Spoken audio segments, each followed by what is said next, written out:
নমস্কার, অদ্বৈত বন্দ্যোপাধ্যায় চ্যানেলের তরফ থেকেই আবারও সকলকে স্বাগত জানাই। পৃথিবীর সর্বশ্রেষ্ঠ গিরিরাজ হিমালয় এবং বারবার ছুটে যায় তারই সবচেয়ে উচ্চ শ্রেণী নেপাল প্রদেশে। এবারে আবারও নেপালের পথে, আপাতত হাওড়া থেকে রক্সোলের ট্রেন হয়ে সেখান থেকে বাসে কাঠমান্ডু। পথের সৌন্দর্য অপূর্ব।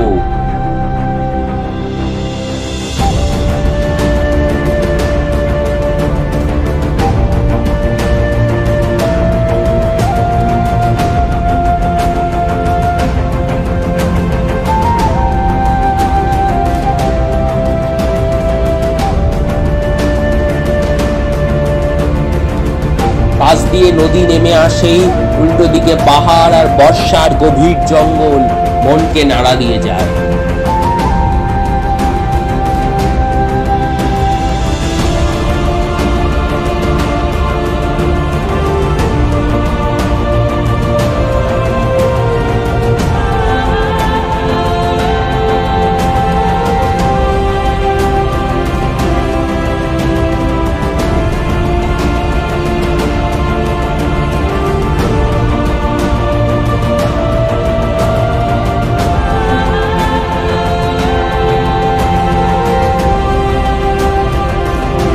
বিকেল বেলা হয়ে সন্ধ্যে বেলা গিয়ে পৌঁছাই কাঠমান্ডু।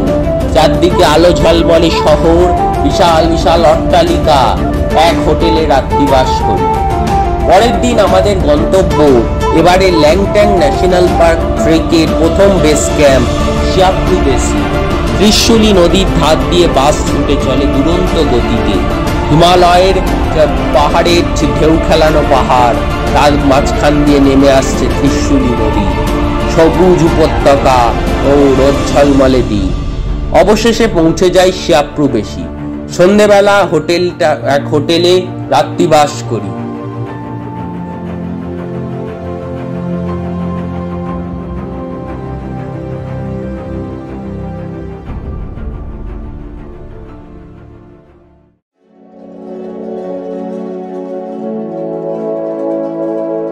পরের দিন সকাল, ঘোর বর্ষামুখর একদিনে আমাদের প্রথম দিনের ট্রেকিং শুরু হয়। পর সাসপেনশন ব্রিজ পেরিয়ে যায়। উচ্ছৃঙ্খল গতিতে নদীগুলি নেমে আসে, বিভৎস অতুলনীয় তাদের জলোচ্ছ্বাস।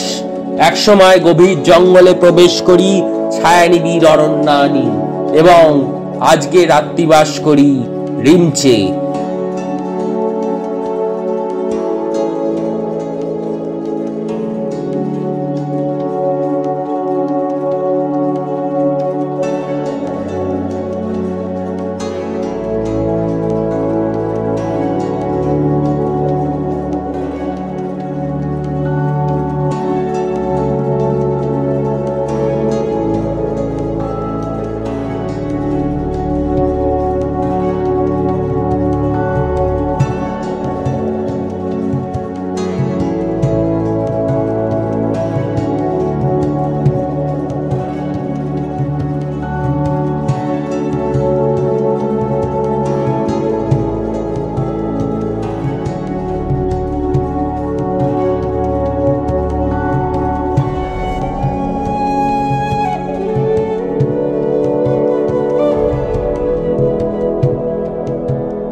সেই রিমচেতে এক রাত কাটিয়ে পরের দিন সকালে উঠে মন অতি প্রসন্ন হয়ে ওঠে। চারিদিকে রোদ ঝলমলে দিন, নীল আকাশ ও বনানীতে রোদ যেন হাসছে। হিমালয়ের এক অতুলনীয় ব্যাপার। এই মেঘ তো এই বৃষ্টি, আবার এই রোদ ঝলমলে দিন, এক অদ্ভুত পরিবেশ সেই হিমালয়। আমরা পায়ে পায়ে চলতে থাকি। গভীর বনানীর মধ্যে দিয়ে পথ। আমি একাই চলি। মাঝে মাঝে ঘোড়াওয়ালারা ঘোড়া নিয়ে এগিয়ে আসে এবং ঘোড়া ছুটিয়ে পাশ দিয়ে চলে যায়। পণ্যবাহী এই ঘোড়াগুলি।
এবং আমরা সেদিন রাত্রিবাস করি ল্যাংট্যাং গ্রামে।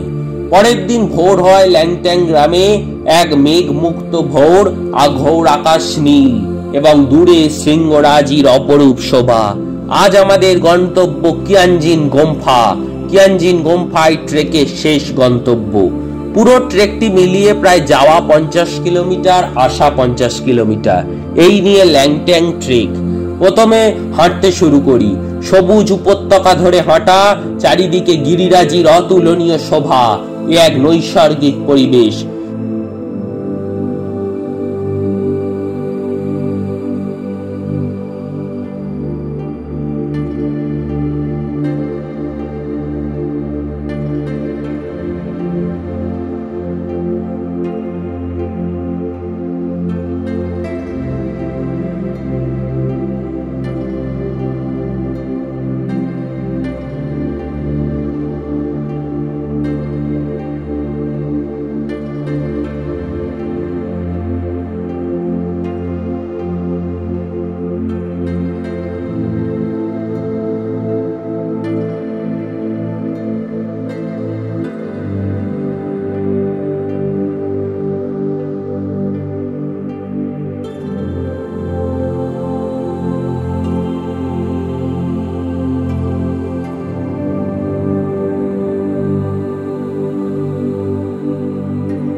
শ্বেত শুভ্র গিরিরাজির মধ্যে রৌদ্র এসে পড়ে, এক অপূর্ব জ্যোতি বিচ্ছুরিত হয়। এবং একসময় চড়াই উঠতে উঠতে পৌঁছতে থাকি এক এক গ্রাম পার করে কিয়ানজিন গোম্পা।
কিয়ানজিন গ্রামে ঢোকার আগে আবার আমাদের মেঘ ঘিরে ফেলে, আবার এক সাসপেনশন ব্রিজ পেরিয়ে ঢুকে পড়ি কিয়ানজিন গ্রামে।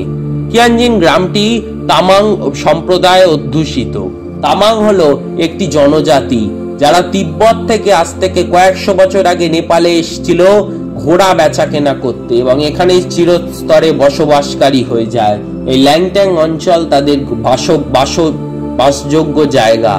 এখানে রয়েছে তাদের আরাধ্য মন্দির কিয়ানজিন গোম্পা, যা হচ্ছে একটি বৌদ্ধ মঠ।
কিয়ানজিন গোম্পা, যা হচ্ছে একটি বৌদ্ধ মঠ।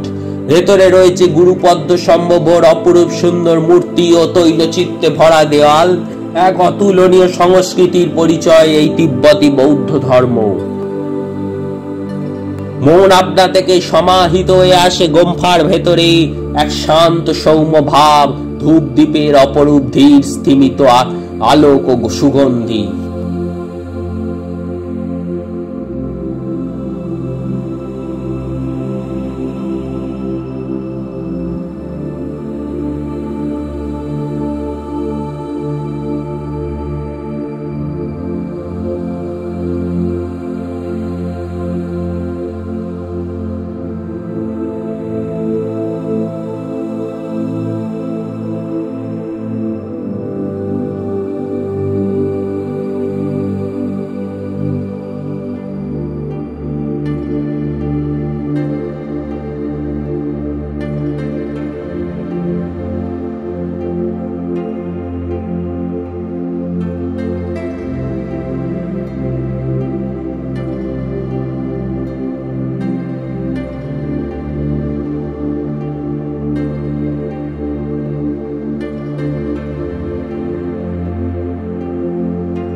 এরপর গোমফাতে ধ্যানের পর হঠাৎ বেরিয়ে দেখি বিকেল হয়ে গেছে। সেদিন রাত্রিবাস করি এক হোটেলে। পরের দিন সকালে রৌদ্রোজ্জ্বল আবহাওয়ায় উঠে চলি কিয়ানজিনরির মাথায়। দূর থেকে দূরান্তে জেগে থাকে অসংখ্য হিমালয় শ্বেত শুভ্র গিরিরাজি, গণেশ হিমল থেকে শুরু করে ল্যাংট্যাং লিডুং এবং অসংখ্য। তাদের কি অনুপম দীপ্তি, তাদের কি বিশাল দেহ, যেন ঋষিবর বসে রয়েছে ধ্যানে চারিদিকে ছাই ভস্য মেখে। সমাহিত এ পরিবেশ, মাঝে মাঝে প্রার্থনা পতাকা উঠছে পাহাড়ের গায়ে, কোয়ান সাজানো প্রার্থনা পতাকার সারি। এক সময় উঠে আসি কিয়ানজিনরির ওপরে, অপূর্ব শোভা, দূর দূরান্ত অব্দি 360 ডিগ্রি শুধু হিমালয়ের তুষার গিরিবাজির। এ যেন এক পটে আঁকা ছবি। দেখতে দেখতে মন যেন কোথায় মিলিয়ে যায়, আবার এক সময় হুঁশ ফিরে আসে। সেদিন নেমে এসে রাত্রিবাস করি ঘোড়া ট্যাবেলাতে এবং তারপরের দিন নেমে আসি এক টানে শিয়াপ্টু বেশি।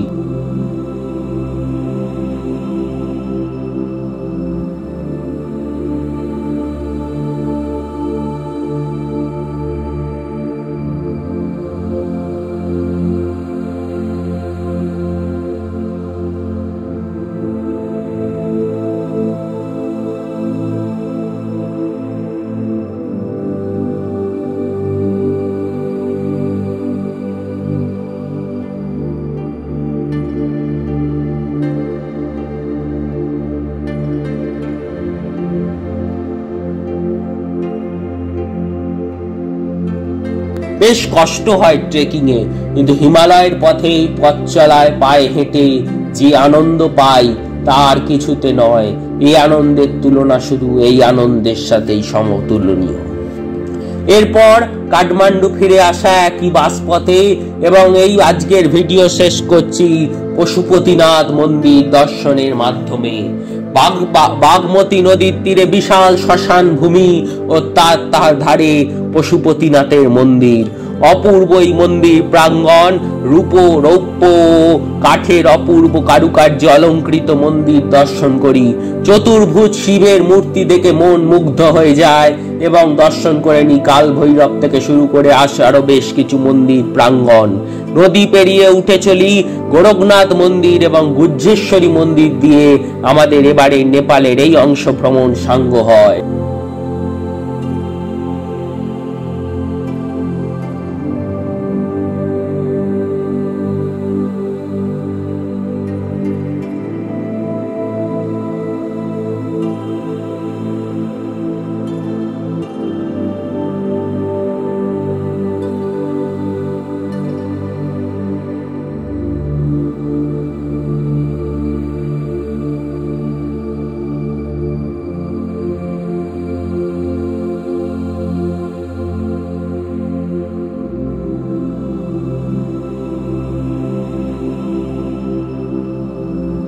এই ভিডিওটি এখানেই শেষ হয়ে যাচ্ছে।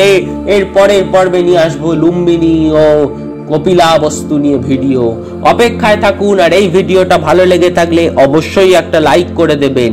আরো হিমালয় তথা প্রকৃতির বিভিন্ন অপূর্ব পরিবেশের সন্ধান পেতে এবং দেখতে, মানস ভ্রমণ করতে আমার চ্যানেলটি সাবস্ক্রাইব করে দিন, যাতে আমি যখনই ভিডিও দেবো একটা নোটিফিকেশন পৌঁছে যায় আপনাদের কাছে। আপাতত ধন্যবাদ।